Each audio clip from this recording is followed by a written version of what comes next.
Então tá bom. Pode abrir a tua Bíblia comigo, por gentileza, lá no livro de Gênesis. Gênesis, a gente vai seguir estudando, vai lá para o capítulo, deixa eu ver qual que vai ser o primeiro verso que eu vou ler com você aqui. Gênesis 39. A gente começou na semana passada uma série de estudos, e esses estudos, eles estão fazendo a gente numa jornada, numa viagem. Está tirando a gente do poço e tentando colocar a gente dentro de um palácio. A gente começou a estudar a história de José na semana passada. Como eu falei sábado passado, a minha proposta, ao estudarmos nessa série a história de José, não é a gente fazer a história de José de uma maneira cronológica. Não é o começo da história, o meio da história, não. A gente está estudando a história toda em todos os 3 sábados. Começamos na semana passada, continuamos hoje e encerraremos na semana que vem. Por falar em semana que vem, o que vai ter na nossa igreja semana que vem? Santa Ceia. Você está se preparando? Você está pedindo a bênção de Deus para esse dia? Você está combinando com Ele para vocês renovarem a aliança de vocês, o compromisso de vocês? Pois façam isso. Sábado que vem vai ter a Santa Ceia. Então, para a Santa Ceia, deixa eu já fazer alguns combinados agora com vocês. Os meus combinados com Deus eu estou fazendo, mas eu preciso fazer os meus combinados com vocês também. Primeiro combinado é o seguinte: existe algo que é imprescindível para a Santa Ceia. É a cerimônia do lava-pés, é a cerimônia da reconciliação, é o rito da humildade da Igreja Adventista. Então, como é que funciona a cerimônia do lava-pés? Você, casado, pode fazer com o seu cônjuge. Você, solteiro, faz com uma pessoa do mesmo sexo. Então, um garoto faz com outro garoto, uma garota faz com outra garota, um homem faz com outro homem, uma mulher faz com outra mulher. Se você é casado, você pode fazer com o seu cônjuge. Se você tem uma filha, um homem pode lavar os pés da filha, não tem problema. Se você tem um filho, a mulher pode lavar os pés com o filho, não tem problema. Mas fora isso, a gente pede que a gente tenha esse cuidado. Então, para fazer com alguém do sexo diferente, desde que seja um cônjuge ou um parente direto. Como estarão organizadas as salas para o lava-pés? Ali embaixo, no térreo, onde é a sala dos jovens, é o espaço que é reservado para os homens fazerem o lava-pés. Aqui nesse andar em que nós estamos, que é o andar da igreja, nessas salas aqui ao lado, é o espaço reservado para as mulheres. E ali em cima, onde é o nosso espaço gourmet, é o espaço reservado para os casais, no 3º andar, certo? Lá embaixo no térreo, homens, aqui no andar da igreja, mulheres, e lá no último andar, é o espaço reservado para os casais. Como a gente vai fazer o lava-pés? Para a gente tentar otimizar o tempo, assim que você chegar na igreja, você já vai direto para o lava-pés. Combinado? Chegou, já procura uma dessas 3 salas, de acordo com aquilo que você vai se organizar para participar, e participa junto ali, faz o momento do lava-pés. O meu combinado com o diaconato da igreja, tanto os homens como com as mulheres, é que a partir das 9 horas da manhã, as salas já estarão preparadas para te receber. Então o meu pedido qual é? Venha mais cedo semana que vem. Venha mais cedo, chega um pouco mais cedo, você já participe, já vem para cá, e você assim não vai comprometer momento algum do culto. Você já vai participar de todos os louvores que vão acontecer, vai poder ouvir a mensagem tranquilamente e depois participar da Santa Ceia. Pastor, se eu não lavar os pés, eu posso tomar a ceia? Não, não. É a obrigatoriedade, é a necessidade. Por quê, pastor? Porque foi assim que Jesus fez com os discípulos. Isso Jesus fez com seus discípulos. Mas pastor, eu tenho uma outra dúvida. Eu não sou batizado ainda. Ou eu trago uma pessoa comigo que ainda não é batizada. Então, vamos ler a Bíblia. Eu pedi para você abrir em Gênesis. Vamos lá para 1 Coríntios, capítulo 11. Eu vou deixar a Bíblia trazer essa resposta para você, tá bom? 1 Coríntios, capítulo 11. O apóstolo Paulo aqui começa a dar algumas orientações para a igreja a respeito do rito da Santa Ceia. Então, 1 Coríntios, capítulo 11. Eu quero ler com você o verso 28. 1 Coríntios capítulo 11, verso 28, diz assim, presta atenção: examine-se, pois, o homem a quem? A si mesmo. E faça o quê? Examine-se, pois, o homem a si mesmo. E assim, coma o pão e beba do suco de uva, do cálice, do vinho. Vamos lá. O texto está dizendo assim, ó. Examine, pois, eu vou usar uma linguagem que no Novo Testamento o apóstolo Paulo usa, tá? Examine, pois, o presbítero aos seus líderes, aos seus membros da igreja, é assim que está escrito? Examine, pois, o ancião, o pastor, o diácono, a diaconisa. Examine, pois, o pessoal da banda e do louvor, a igreja, é assim que está escrito? Não. O que está escrito? Examine-se, pois, a si mesmo. Opa, então já temos algo importante aqui. Eu não vou dizer para você se você pode ou não tomar ceia. Quem tem que dizer se a pessoa pode ou não tomar ceia? Ela mesma.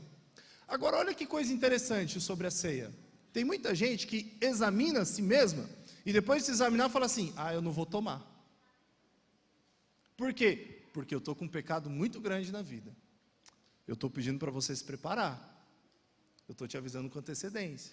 Para você tentar passar uma borracha em algumas coisas da sua vida. Para você tentar zerar a sua vida de algumas coisas. Porque o que o apóstolo Paulo fala, ele fala assim, ó, examine-se, pois, o homem a si mesmo e coma. Ele não fala assim, ó, examine-se, pois, a si mesmo e veja se você vai comer ou não. É o imperativo que ele está usando aí. Ele está falando assim, ó, após você se examinar, coma. Por que ele fala isso? O raciocínio é muito simples, gente. Eu examino a mim mesmo. Eu falo assim, nossa, eu cometi um pecado tão grande, mas tão grande, que nem a morte de Jesus na cruz do Calvário é capaz de redimir os meus pecados. Então eu vou redimir os meus pecados primeiro, para depois tomar a ceia. Você consegue entender esse raciocínio? Ele não é um raciocínio lógico, ele não é um raciocínio celestial, ele é um raciocínio ruim. Você está dizendo que o teu pecado é tão pesado que nem Deus pode te perdoar, então eu não vou tomar a ceia. É por isso que o apóstolo Paulo está dizendo assim, ó, ao examinar-se a si mesmo, olha, eu sou o pastor da igreja, e eu estou me examinando nesses últimos dias, eu estou tentando mudar várias coisas, estou na luta, porque eu quero estar bem lá no dia da ceia, mas chegar lá no dia da ceia e tiver coisas ainda, eu vou falar assim, Senhor, eu vou tomar porque eu quero que o Senhor me perdoe, eu quero renovar minha aliança com o Senhor, está entendendo? Então, ao examinar-se, participe. Eu não queria que ninguém ficasse de fora da ceia. Não é para ninguém ficar de fora, é para todo mundo que quiser, que tem o desejo, renovar sua aliança com Deus. Mas esse é o verso 28, eu preciso ler o verso 29 com você também. O verso 29 fala assim, ó, pois quem come e bebe sem discernir o corpo, come e bebe o quê? Juízo para si. O que isso significa? Significa que sábado que vem, a gente não vai servir aqui na igreja uma bolachinha com um suquinho. Significa que não vai ter um lanchinho sábado que vem aqui na igreja. Significa que nós vamos participar de um memorial do sacrifício de Jesus Cristo na cruz do Calvário. Significa que eu tenho que ter consciência daquilo que eu estou participando e daquilo que eu estou pedindo para Deus. Eu não posso participar de um momento da Santa Ceia como se fosse algo corriqueiro, algo rotineiro, como se fosse uma rotina da sua vida. Não é, não é. A Santa Ceia é um dia especial, é um culto especial. Aquele pão que vai ser servido e aquele suco que você vai consumir, eles são símbolos, eles não se tornam o corpo de Cristo, mas eles são símbolos do corpo de Cristo. Então, prepare-se para esse dia. Quem não deve participar da Santa Ceia? Quem não tem condições de entender aquilo que está acontecendo aqui. Eu não vou servir a Santa Ceia para uma criança que ainda não tem condição de entender o símbolo por trás daquilo. Agora, se é uma criança que tem condições, eu vou deixar sobre a responsabilidade dos pais. Vocês que vão decidir isso, tá bom? Agora, se a criança não tem condição, você toma uma decisão. Se ela tem condição, você toma a sua decisão. O importante é, prepare-se para sábado. Crie expectativas para sábado. Eu não tenho contato de todos vocês. Aqueles que estão no grupo do WhatsApp, eu vou mandar o meu contato lá no grupo, e você salva no seu celular, e depois de salvar você me manda uma mensagem. Todo mundo que fizer isso, que eu ainda não tenho contato, eu vou salvar o seu contato. Essa semana eu vou criar uma lista de transmissão no WhatsApp. E todos os dias, ao meio-dia, eu vou te mandar uma mensagem. Todos os dias ao meio-dia. Convidando você a orar e convidando você a se preparar. Certo? É para te lembrar. Essa semana eu queria conseguir te lembrar todos os dias disso. Então, eu vou mandar lá no grupo da igreja. Se você não está no grupo, corre atrás aí, conversa com o pessoal da comunicação. Você pode falar comigo, eu te adiciono no grupo também. E eu vou mandar uma mensagem para quem me consultar, que eu ainda não tenho contato. Quem eu tenho contato, eu vou mandar já. Para quem eu não tenho, eu vou adicionar. E eu quero conversar com você essa semana, todos os dias, ao meio-dia. Eu vou te lembrar. Teremos Santa Ceia sábado. Prepare-se, ore, porque eu quero que a gente chegue aqui pronto, igual uma esponja, para absorver a graça de Jesus no sábado que vem. A gente vai sair daqui com o nosso nome, com a garantia que o nosso nome está no livro da vida, tá bom? Então, vamos nos preparar para a Santa Ceia. Falei bastante da Santa Ceia, até mais do que eu tinha me programado para falar, mas eu acho que eu precisava trazer essa orientação para que não tenha dúvidas. Sábado que vem eu vou relembrar mais uma vez. 9 horas então, chega mais cedo, faz o lava-pés, vem aqui para a igreja, a gente vai preparar o clima aqui, para a gente ter um clima diferente, agradável na igreja, para que você desfrute desse momento que é a Santa Ceia. Muito bem. Voltando agora para o nosso tema, que é o tema da nossa série, vamos resumir um pouquinho aqui a história de José. Quem era José? José era filho de Jacó, o filho predileto, o filhinho do papai.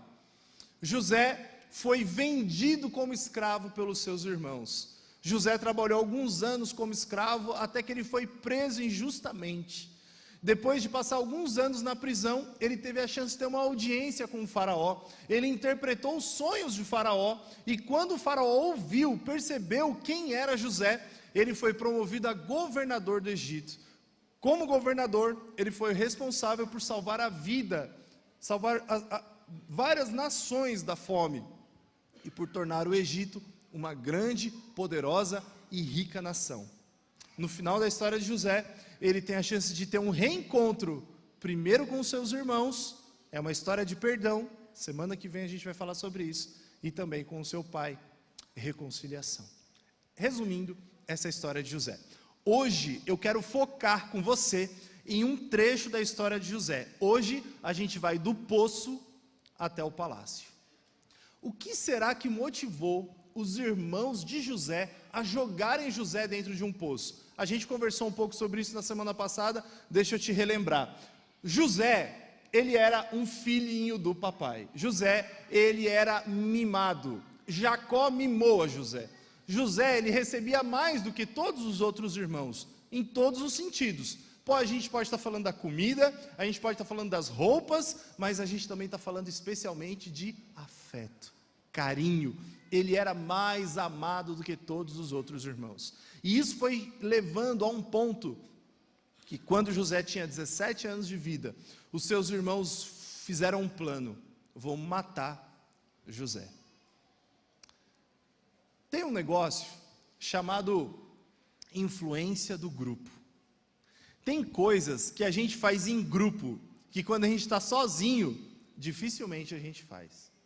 O grupo, ele mobiliza, motiva a gente a tomar algumas decisões que se a gente não tivesse no meio de outras pessoas incentivando e cometendo os mesmos erros que a gente, dificilmente a gente faria.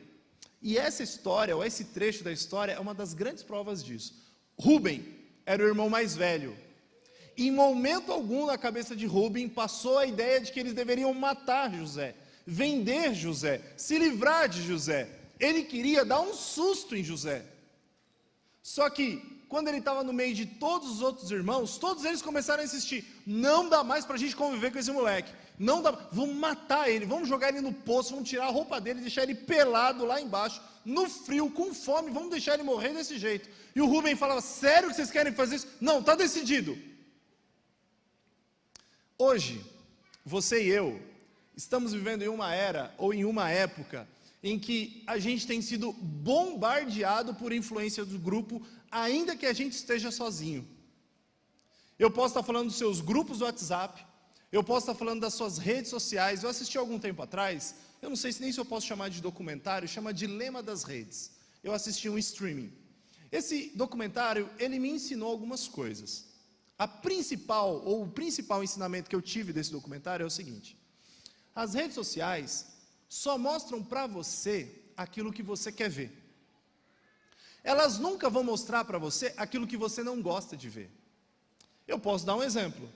Antes do celular, das redes sociais e tal, dessa influência, a gente assistia televisão em casa e tinha o controle remoto na mão. Até hoje é assim. Mas é o seguinte, você estava lá mudando de canal, e aí você estava assistindo, não sei, o futebol. Alguém que gosta de futebol. Você estava assistindo um jogo de futebol. Na hora que terminava o jogo de futebol e começava uma outra coisa que você não queria fazer, o que você não queria assistir, o que você fazia? Mudava de canal. Você estava assistindo o jornal. Aqui, a maioria que está aqui é crente, né? Você estava assistindo o jornal. Quando terminava o jornal e começava a novela, crente não assiste novela? Não? Terminava o jornal e começava a novela, aí você falava assim, eu não vou assistir. Aí você mudava de canal. Porque se está passando uma coisa que você não gosta de ver, o que você faz? Muda. O que o pessoal das redes sociais entenderam? Vamos criar um algoritmo. Esse algoritmo vai descobrir o que as pessoas gostam. Então, eu vou dar um exemplo aqui. Vou falar de futebol de novo. Imagina que você torce para um time de futebol. Um time qualquer. Deixa eu pensar um time aqui. São Paulo, vai. O amado tricolor paulista. Tricampeão mundial. Não, tá bom, vamos seguir. Se você torce para um time, e quando você está lá na rede social, você está vendo notícia de que seu time é bom, que seu time está contratando, que seu time está não sei o quê. Aí de repente aparece uma notícia que seu time está mal, que seu time está endividado, que seu time... Aí daqui a pouco aparece notícia de um outro time, que o time está bom, que o time está melhor. Você para de olhar a rede social. Você fecha ela.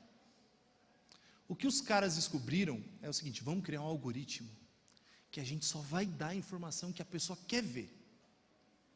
Eu podia estar falando de política também. Se você tem um candidato da sua preferência, as redes sociais só vão trazer notícias favoráveis a esse candidato. Nunca vai falar mal dele. Nunca. Nunca vai dizer se ele foi preso, se ele não foi preso, se ele roubou, se ele não roubou, se ele é corrupto, se ele... Não vai. As redes sociais vão ficar trazendo notícias para você que vai ficar confirmando uma ideia que você já tem. Isso serve até com a nossa religião. Na hora que o teu algoritmo perceber qual é a tua igreja, qual é a tua religião, vai começar a aparecer um monte de vídeo, de perfil da tua igreja, para você ver, para você ficar ali. É assim que funciona. Pressão do grupo. E aí a gente começa a achar que a gente está tão certo que a gente não consegue mais pensar se a gente está errado ou não.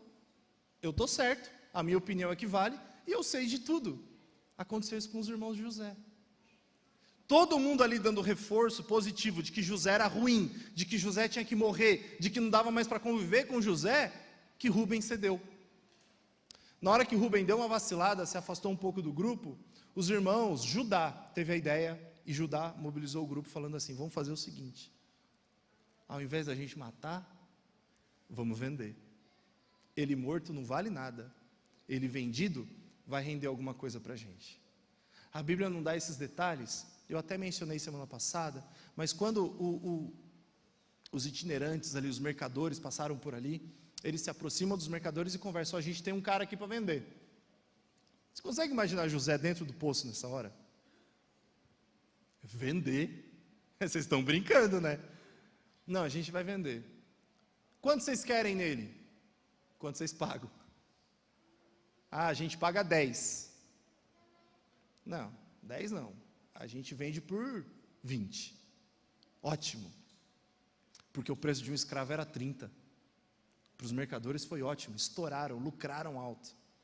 Compraram José por 20 moedas de prata. Eles estavam em 10 irmãos. Quando Rúben chega, cadê José? Cara, a gente fez um baita negócio. Vendemos José. Vocês estão loucos? O que a gente vai falar para o nosso pai? Não, vamos falar que um bicho matou ele. Ó, Rúben, tem 2 moedinhas para você aqui, ó. Cada um de nós ganhou 2 moedas. Que loucura, né, gente? Tem coisas que a gente faz quando a gente está no meio do grupo, que se a gente estivesse sozinho a gente não fazia. É geralmente no meio do grupo que alguém escolhe fumar o primeiro cigarro, tomar o primeiro gole, experimentar algum tipo de substância que vai fazer mal, ir a um lugar que não vai ser saudável, pressão do grupo. Cuidado com os grupos que você está envolvido. Rúben não tomou esse cuidado. Rúben cedeu à pressão do grupo. Mas, falando sobre José, quando José estava ali dentro do poço, quando José estava no fundo do poço, José começou a tomar uma decisão. José era filho de Jacó, neto de Isaac, bisneto de Abraão. O Deus de Abraão, de Isaac e de Jacó. Esse é o momento da história que José fez o seguinte: eu não vou mais falar do Deus de Abraão, de Isaac e de Jacó. Tem um texto que eu trouxe para você ler, espero que você consiga ler daí. Esse texto eu extraí de um livro chamado Os Escolhidos. É uma versão para os jovens e adolescentes do antigo livro chamado Patriarcas e Profetas. É um livro ótimo para ler. Se você gosta de ler, eu te indico a leitura. Nesse trecho do livro, a autora Ellen White diz o seguinte: José tinha certeza de que o Deus dos seus pais seria o quê? É o Deus do meu pai, é o Deus da minha mãe, é o seu Deus também? Foi no poço, foi no fundo do poço, que José falou assim, ó, eu tenho certeza que o Deus de Abraão, o Deus de Isaac, o Deus de Jacó, também é o Deus de José, o meu Deus. Entregou-se completamente ao Senhor, e ali mesmo, orou para que o guarda de Israel estivesse com ele em seu auxílio. Hoje, eu queria fazer um desafio para você. Muitos de nós estamos aqui em busca de um Deus. O Deus do meu avô, a minha avó era uma mulher de oração. Os meus pais sempre serviram a igreja. O pastor que me trouxe para a igreja, que me convidou, que me batizou, que me casou. Hoje, eu queria que assim como José, você se desafiasse e tomasse a decisão: eu quero ter o meu Deus. Não é o Deus de Abraão, de Isaac e de Jacó, é o Deus do Fábio, o Deus do Fábio, o Deus que eu conheço, o Deus que eu sirvo, o Deus que eu amo, o Deus que me alcançou, o Deus que me redimiu, o Deus que me transformou, o meu Deus. José tomou uma decisão muito importante esse dia no poço. É a partir desse momento que José deixa de ser o filhinho do papai para se tornar o governador do Egito. É nessa hora que Deus começa a trabalhar no coração de José para fazer aquilo que precisava acontecer. Se você está sentindo que você pode estar num fundo de um poço, se você sente que as coisas não estão muito favoráveis a você, eu sugiro que hoje você tome a mesma decisão que José tomou. Eu quero servir a esse Deus, eu quero ter esse Deus ao meu lado, eu quero que esse Deus me dirija. Gênesis 39, que eu sugeri para você naquele momento, agora sim, se você quiser abrir aí a tua Bíblia. Gênesis 39, versos 2 e 3. Gênesis 39, versos 2 e 3. A Bíblia fala para a gente nesse texto uma ideia que se repete ao longo de toda a história de José, a partir do momento do poço. É a seguinte: o Senhor era com José, que veio a ser homem próspero, e estava na casa do seu senhor egípcio. Vendo Potifar que o Senhor era com ele, e que tudo que ele fazia, o Senhor prosperava em suas mãos. Deus abençoava tudo aquilo que José realizava. Deus fazia prosperar tudo aquilo que José se envolvia. E isso era resultado de uma forte decisão que José tomou. A decisão de ter o Deus dos seus pais como o Deus dele, o Deus de José. Mas a situação de José ainda não estava fácil. José ainda não estava no palácio. A Bíblia fala que na casa de Potifar, como escravo, tudo aquilo que José fazia dava certo. Você pensa que era como Dini é um gênio? Que ele mexia o nariz, que ele estalava um dedo e que as coisas ficaram perfeitas? Não. José precisava trabalhar. Se alguém falasse assim: José, vai varrer o chão, sabe o que José fazia? Varria o chão o melhor que ele podia. José tem que limpar a privada, ele limpava a privada o melhor que ele podia.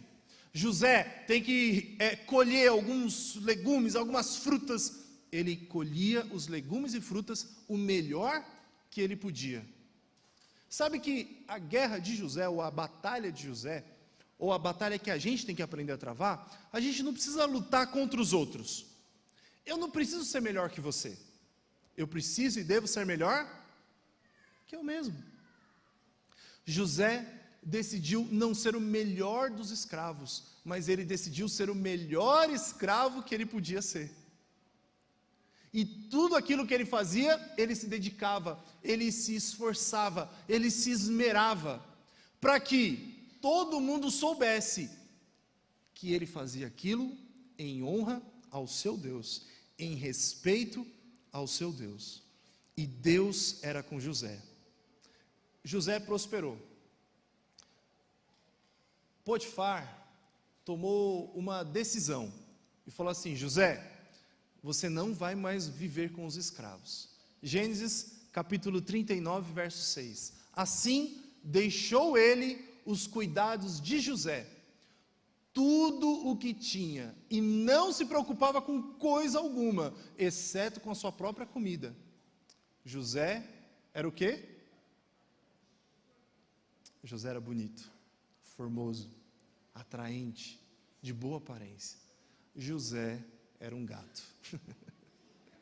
José era um gato. E as pessoas percebiam isso. As pessoas notavam. Olha que combinação. Bom profissional, boa aparência, responsável. Potifar ficou encantado com ele, falou assim: você vai trabalhar dentro da minha casa, e eu não vou me preocupar com nada que eu tenho, eu vou confiar tudo a você. E José fez um ótimo trabalho. Só que não foi só Potifar que se encantou com José, a esposa de Potifar também se encantou por José. A gente está falando de José aqui com 17, 18, 19 anos talvez. No auge da idade, no auge da virilidade, com os hormônios à flor da pele, e de repente, a mulher mais poderosa do ambiente em que ele estava, começou a dar em cima de José. A mulher de Potifar queria de todo jeito o gato do José, de todo jeito. E ela dava em cima, ela se insinuava, ela provocava. E José dizia assim: como eu vou fazer isso? Contra o meu Deus e contra Potifar. A decisão que José tomou no fundo do poço dava força para José manter a sua decisão em todos os momentos. Eu não vou pegar o que não é meu. Eu não vou possuir aquilo que não me pertence. Queria conversar com você que está casado, você que está casada. Primeiro, você assumiu um compromisso com o seu cônjuge e com o seu Deus. Não é a primeira vez que eu faço esse sermão. E muitos anos depois de eu ter feito esse sermão, eu descobri que em uma das vezes que eu preguei esse sermão, tinham pessoas na igreja em que eu pregava que estavam cometendo adultério.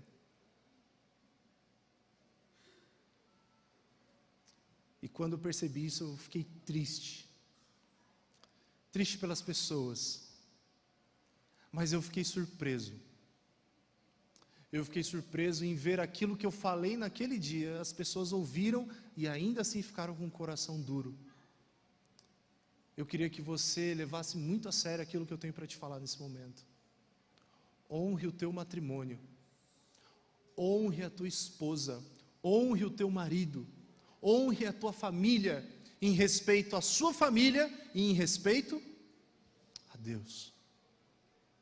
Se você tem cometido alguma ação ruim, errada, se você fez escolhas erradas, hoje, no fundo do poço, é a chance de você tomar uma decisão firme ao lado de Deus e mudar, parar, transformar, abandonar. E você que está solteiro, solteira, se você tomou escolhas que você não deveria ter tomado, se você escolheu caminhos que você não deveria ter escolhido, se você escolheu sensações, prazeres, companhias que não têm sido aquilo que a igreja te ensinou que é o certo, aquilo que a Bíblia fala que é o ideal, abandona, muda. Hoje, no fundo do poço, é o dia de você tomar uma decisão e falar: Senhor, eu não quero mais cair nos mesmos pecados, eu não quero continuar errando os mesmos erros. Senhor, me ajuda, me dá força, me levanta, me reconstrói. E eu me comprometo com o Senhor a ser o melhor que eu posso ser. José resistiu até o fim. Até o dia em que a esposa de Potifar, a Bíblia não fala para a gente o nome dela. E outra coisa, a Bíblia não descreve a mulher. A Bíblia não fala se ela era bonita, se ela era feia, se ela era formosa, se ela era atraente. A Bíblia só fala que ela é uma mulher. E a Bíblia dá a entender que José era um jovem. Para deixar claro o seguinte, quando eu fiz esse sermão, eu li alguns comentários bíblicos. A maioria dos comentaristas, dos teólogos, são homens, pelo menos dos que eu li. E a forma como mais de um deles se refere a essa história é assim, como resistir o irresistível. Como resistir o irresistível? Apenas a única maneira, tendo um firme compromisso e propósito com Deus. A mulher armou uma cilada para José. Ela se apresentou nua para ele. E antes que ele conseguisse reagir, ela fez com que ele ficasse nu. Ela arrancou a roupa de José. É a segunda vez na história de José que ele aparece pelado. A primeira foi dentro do poço. E a segunda foi na hora da tentação. Quando ela arranca a roupa dele, ele fica nu, ele sai correndo pelado, ele foge. Ele foge. Sabe que a gente que é crente, a gente comete um erro básico. Sabe qual que é um erro crasso que a gente comete como crente? É o seguinte, a gente acha que a gente tem que resistir à tentação. A gente não tem que resistir à tentação. A gente tem que ficar longe da tentação. Longe. O mais distante que você puder. É mais ou menos assim. É como se desse lado aqui tivesse Jesus, aqui do lado direito. E aqui do lado esquerdo estivesse Satanás. Na minha esquerda aqui, está aqui. A gente que é crente, a gente erra por não pensar o seguinte: eu quero viver o mais perto que eu puder de Jesus. Não. A gente quer saber quão longe de Jesus a gente pode ficar sem que a gente caia nas garras de Satanás. É por isso que a gente fica fazendo um monte de perguntinha. Pode isso? Pode aquilo? Isso é certo? Isso não sei o quê? Isso não é? Não. A gente está mais interessado em saber a distância segura de Jesus do que em viver agarrado e abraçado com Cristo. Quando José viu a tentação, ele correu. Eu vou fugir. Eu vou ficar o mais longe que eu puder. Eu vou ficar o mais distante disso que eu puder. Alguns anos atrás, antes de fazer a faculdade de teologia, eu trabalhava no escritório de corretagem de seguros. E dentro do escritório tinha alguns prepostos. O preposto é aquele que vende o seguro em nome da seguradora. E dentre tantas pessoas que tinham no escritório, tinha um deles que marcou. Ele era pastor de uma certa igreja. Eu não lembro o nome da igreja também. E aí é o seguinte, ele me contou que um dia uma pessoa foi buscar conselho com ele. E a pessoa falou assim: pastor, eu fui muito tentado. A mulher deu mole para mim. E um dia ela se apresentou para mim numa roupa muito sensual, e eu não resisti, eu traí a minha esposa e eu dormi com essa mulher. Pastor, o que você acha que eu devo fazer? Sabe o que o pastor respondeu, Rafa? Ele falou assim, tem tentação que não dá para resistir. Mas Deus pode te perdoar.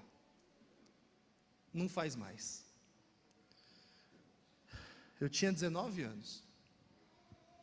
Eu falei, cara, você falou isso? Falei, Fábio, como que o cara vai resistir? A mulher estava toda provocante na frente. Não tem o que fazer. Eu sou ruim para decorar a referência dos textos, mas eu consigo lembrar dos textos bíblicos. Eu lembro, até hoje, eu sentei no Google, na internet de escada, demorou, e digitei a referência, e aí apareceu o texto de 1 Coríntios capítulo 10, verso 13. Não sobreveio a vocês tentação que não fosse comum aos homens. Deus é fiel, e Ele não permitirá que vocês sejam tentados além do que podem suportar, mas quando forem tentados, Ele lhes providenciará um escape, para que o possam suportar. Ele leu assim e falou: sabia não? Não sabia. Irmãos, irmãs, Deus nunca, jamais, em hipótese alguma, vai colocar para você uma tentação maior do que aquela que você pode suportar. Deus não é um professor de faculdade que faz prova com pegadinha, fazendo de tudo para você errar. Deus, Ele é um Pai amoroso que o que Ele mais quer é aprovar. Toda aprovação que você enfrenta não é para você ser reprovado. Toda aprovação que você enfrenta é para você ser aprovado. E Ele sabe que você pode ser aprovado, porque Ele mesmo vai providenciar uma maneira para que você tenha o seu escape, para que você não caia, para que você não falhe. Não é o desejo de Deus. E Ele fez isso com José. José, você vai ser tentado, mas eu sei que você pode resistir. E José fugiu. O que aconteceu com José? Você se lembra da história? Ele foi preso? Você tem certeza que ele foi preso? Sabe por quê? Porque nas leis egípcias, um caso desse, de um escravo que tenta estuprar a esposa do seu patrão, sabe qual que era a pena para ele? Morte. Então ele morreu.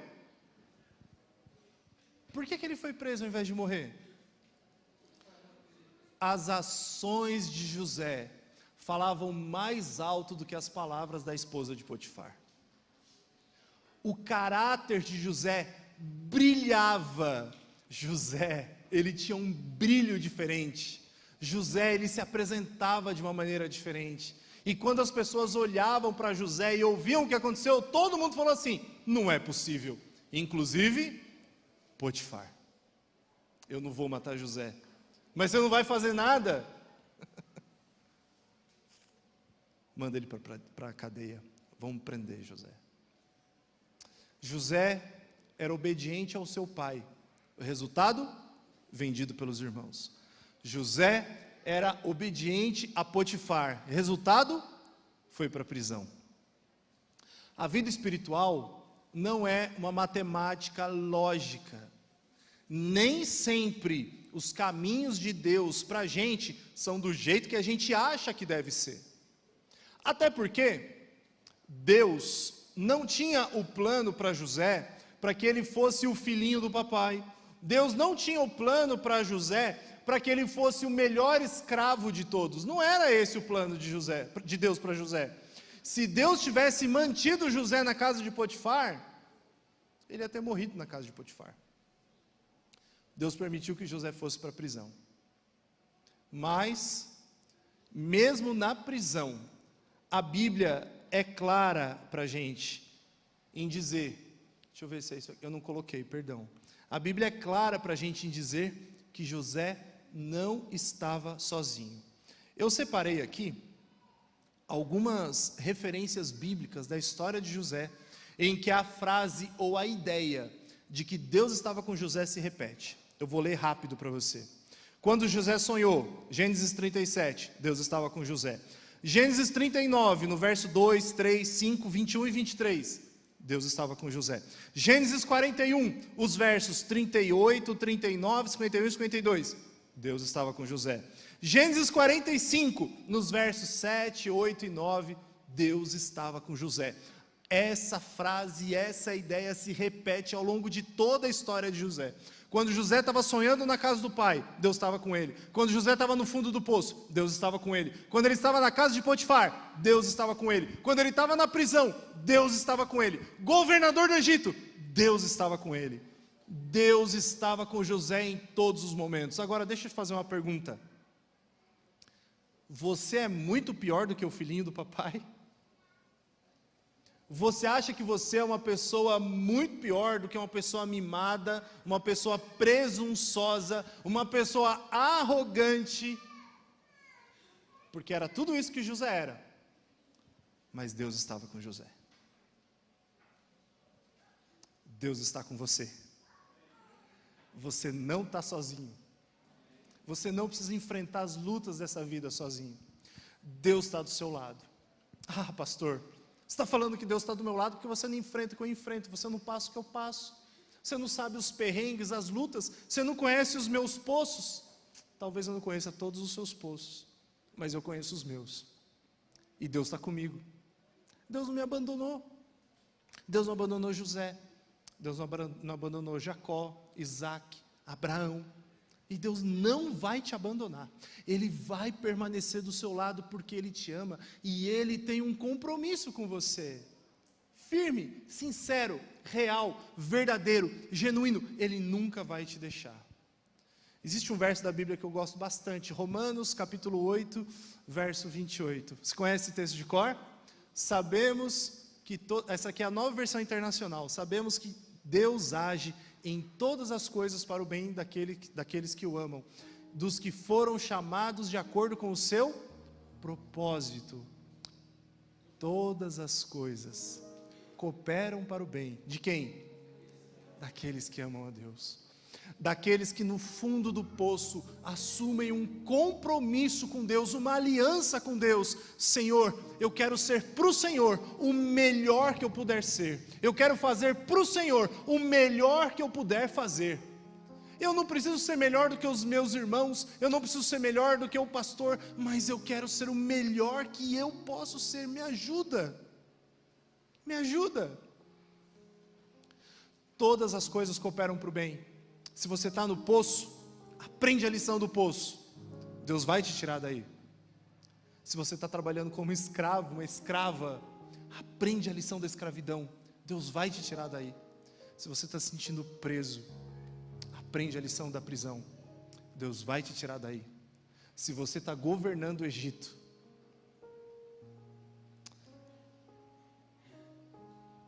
ontem eu perguntei para os meus filhos, qual foi a parte mais difícil da história de José para vocês? Qual foi o momento mais difícil da vida de José para vocês? O meu caçula me deu uma resposta que quebrou as minhas pernas. Eu não esperava. Ele falou assim: pai, foi quando ele era governador. Não foi o escravo, não foi o preso, foi o governador.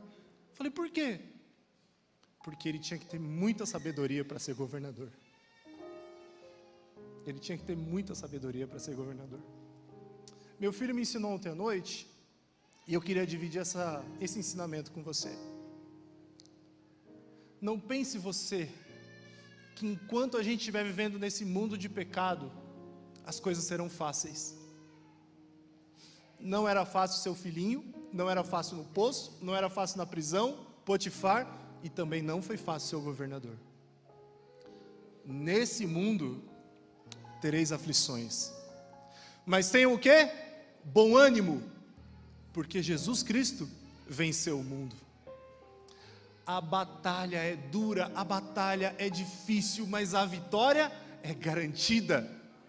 Jesus nos garante a vitória. A gente não está lutando, vivendo, trabalhando ou realizando em vão. O Senhor está do nosso lado, o tempo todo. Deus não vai deixar você. Então, algumas lições para hoje. A primeira, tenha discrição com seus sonhos. A segunda, faça sempre o seu melhor, independente das circunstâncias. Terceira lição, domine os seus instintos, os mais primitivos. Domine os seus instintos para honrar o teu Deus, a tua família e as pessoas com quem você convive. Domine os seus instintos. Quarta lição, aprenda a confiar mais em Deus que nas pessoas. Confie mais em Deus que nas pessoas. Ainda que as pessoas sejam as mais próximas, Deus deve ser aquele que está mais perto de você. E por fim, que você aprenda de uma vez por todas, que você não está sozinho, que Deus está com você, Deus está do seu lado, e é Ele quem te dá a vitória. Qual é a sua vontade agora? Qual é o seu querer? Qual a decisão que você toma nesse culto? Você consegue identificar em que lugar da vida que você está? Você está no poço? Você está na casa do papai? Você está na prisão? Você está vivendo como escravo?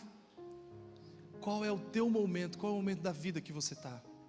Porque não importa, você não precisa esperar chegar no fundo do poço para dizer assim, eu quero entregar minha vida para Jesus. Você pode tomar essa decisão hoje, agora. Você tem a chance agora de cantar uma música. E essa música fala sobre a tua vontade.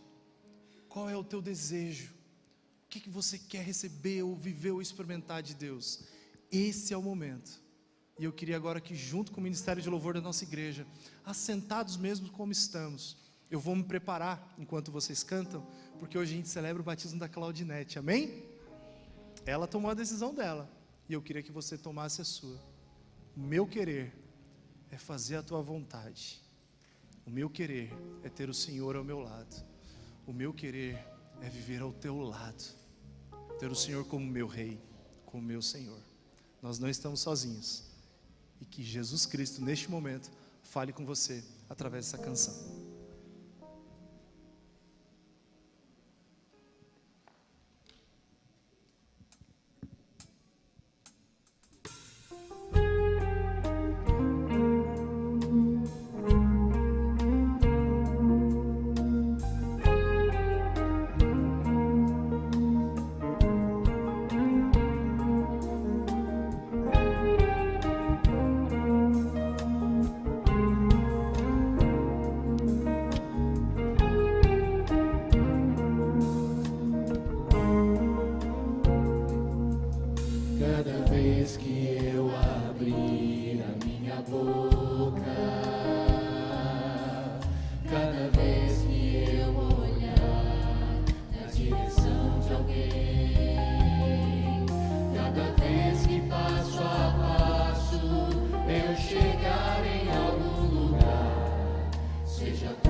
Obedecer,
Vem cá, Claudinete.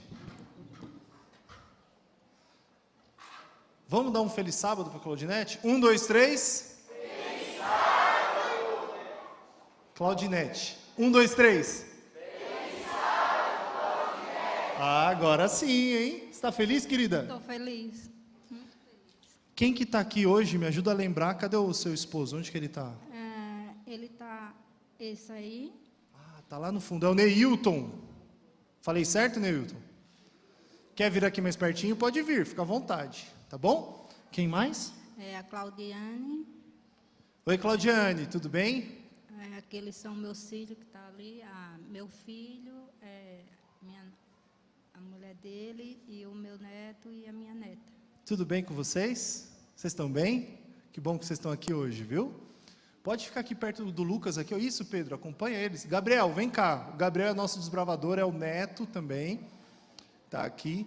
E tem o pessoal que te deu estudo bíblico, né?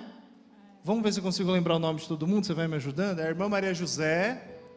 Vem cá, irmã. Ou não, se quiser ficar aí, pode ficar. A Ruth, cadê a Ruth? Pode vir aqui também se quiser, não está aí não? Glorinha. O Marcos está aí? Pode chegar aqui também. Viajando, que é a irmã Didi. A irmã Didi também. Então tá bom, vamos ficar mais perto aqui, ó, para eles te verem melhor. Gente, olha só como Deus trabalha para alcançar as pessoas, né, Hilton? Olha que milagre. A Claudinete estava passando um momento muito difícil, a gente pode dizer, né, Claudinete? E ela estava assistindo TV. Adivinha qual canal que ela começou a assistir? E aí ela estava vendo o Novo Tempo e começou a procurar uma igreja. Onde será que vai ter uma igreja perto da minha casa e tal? E aí eu estou na dúvida, foi o Gabriel ou foi você que achou a igreja? Aí o Gabriel achou a igreja. Falou, vó, tem uma igreja aqui perto. Você foi até em outras igrejas adventistas, né? Eu lembro ou não? Foi só aqui? Não, foi só aqui. Foi só aqui? Tá. E aí ela veio assistir o culto no retorno da pandemia. Pastor Silas estava aqui naquele dia. Pastor Silas viu a Claudinete, conversou com ela e apresentou a Claudinete para a irmã Maria José, certo? E a irmã Maria José sentou do lado da Claudinete e foi explicando, olha, o que está acontecendo na igreja hoje é isso, esse programa é isso e tal. E a Claudinete gostou. A Maria José falou assim, eu queria estudar a Bíblia com você. Gente, estudar a Bíblia com as pessoas. A gente pode fazer um monte de coisa, mas o que a gente vai fazer para transformar a vida da pessoa é pôr Deus na vida dela, é estudar a Bíblia, mostrar Cristo para as pessoas através da Bíblia. Bom, estudaram a Bíblia e chegou o momento, a Claudinete falou, quero batizar. Isso daqui é o que elas sabem. Quando eu fui lá junto com o pastor André na casa da Claudinete, a gente conversou bastante e ela me contou uma coisa que eu estava doido para contar para vocês aqui, vocês precisavam saber. Ela falou que quando ela veio aqui na igreja, ela... Conta você, vai. Como é que foi? Quando você veio aqui na igreja, o que foi aquela coisa que você viu e tal? Antes eu já via, né, assim, eu olhava para vocês e achava tudo diferente, e eu falava, eu não sou crente, por que eu não tenho a mesma coisa que eles têm? Existe alguma coisa neles que está me chamando a atenção. Aí eu olhava a minha pele, eu fazia, não, a minha pele é igual a dele, mas por que ela é diferente? Eu digo, não, tem algum brilho, tem alguma coisa no rosto deles que é diferente do meu, e eu quero ser assim. E aí, vocês não vão falar nada?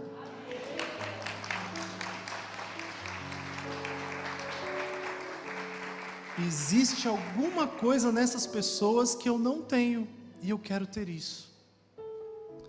Era assim que José vivia. As pessoas olhavam para José e falavam assim, por que ele é desse jeito? As pessoas olhavam para José e viam credibilidade em José. E foi isso que essa igreja passou para Claudinete. Sabe o que eu fiquei pensando, gente, depois de ter visitado a Claudinete, e que eu estava doido para contar para vocês?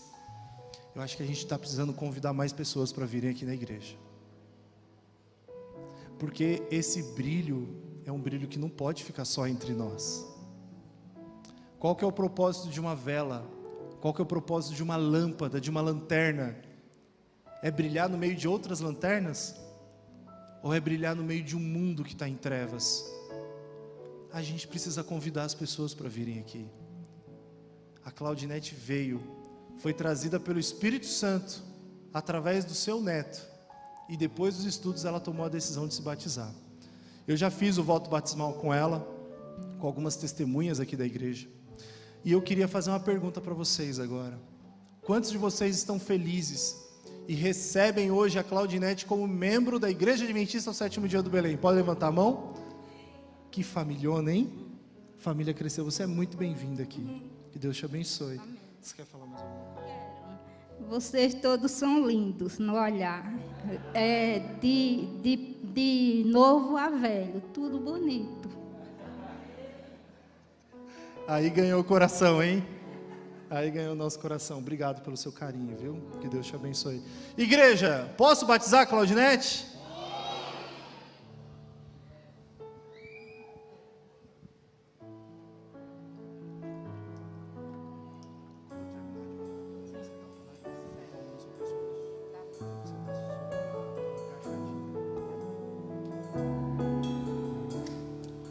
Senhor, nosso Deus e Pai, louvamos o seu nome agradecidos, reconhecendo que o Senhor é bom e que a sua misericórdia dura para sempre. Obrigado, bom Deus, porque o Senhor trouxe a Claudinete até esse lugar, essa casa de oração. Aqui ela encontrou algo que ela buscava e que ela atinja, Senhor, a partir deste momento, a convicção, a certeza de que esse brilho é algo que já existe nela e que ela brilhe por onde ela for, para que ela tenha o perdão dos seus pecados, para que o seu nome esteja escrito no livro da vida, seguindo a ordem do Mestre Jesus, como ministro do Santo Evangelho. Eu a batizo agora em nome do Pai, do Filho e do Espírito Santo. Amém.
Qual é o teu querer? Qual é a tua vontade? O que você quer que Deus faça por você e em você? Sabe que tudo isso começa com uma escolha, com uma decisão. A decisão de você simplesmente falar para Jesus: Senhor, eu quero que o Senhor seja o meu Deus. Eu quero que o Senhor me proteja. Eu quero que o Senhor cuide de mim. Eu queria orar com você. Eu queria orar com você para que Deus tire você do poço da mornidão, tire você do poço do conforto, do status quo, que Cristo coloque você em movimento, que você seja um agente de transformação e de salvação na vida de outras pessoas. Pedro já fez esse convite hoje, e eu quero reforçar esse convite orando com você. A gente vai cantar pela última vez o refrão, o coro dessa música. E ao final do refrão, ao final do coro, eu quero orar com você, para que Jesus faça de você um missionário, uma missionária, um ganhador de almas. Vamos ficar de pé, vamos cantar, vamos assumir esse compromisso, que o Senhor tire a gente do poço e leve a gente para o palácio.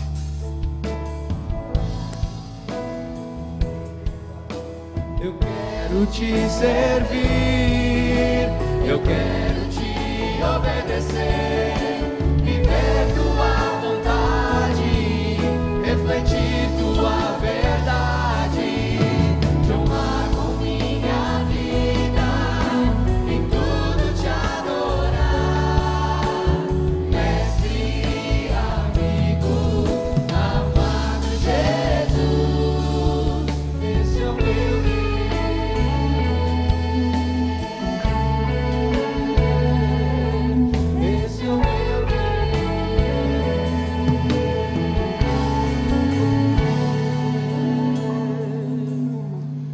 Senhor nosso Deus, o nosso Pai, louvado seja o Teu nome, porque o Senhor nos trouxe essa casa de oração hoje. Por que a gente veio aqui hoje, Senhor? Dentro dos Teus planos, dentro dos Teus cuidados, qual que era a sua intenção com a gente hoje? Ajuda a gente a ter certeza da Tua vontade para a nossa vida. O Senhor quer que nós sejamos embaixadores do Senhor, seja num poço ou num palácio, servos do Senhor, escravos do Senhor, aprisionados pelo Teu amor, governadores das nossas próprias escolhas. Senhor Deus, queremos ser úteis na Tua causa. A Claudinete enxergou algo diferente nessa igreja, e sinceramente, Senhor, eu também enxergo. Ajuda essa igreja a perceber os Teus planos e os Teus sonhos para ela. Converte o nosso coração para o Senhor. Ajuda-nos a estarmos mais conectados contigo. Liga a nossa vida à Tua e usa-nos, porque esse é o nosso querer, e nós oramos convictos, confiantes, no nome de Jesus. Amém.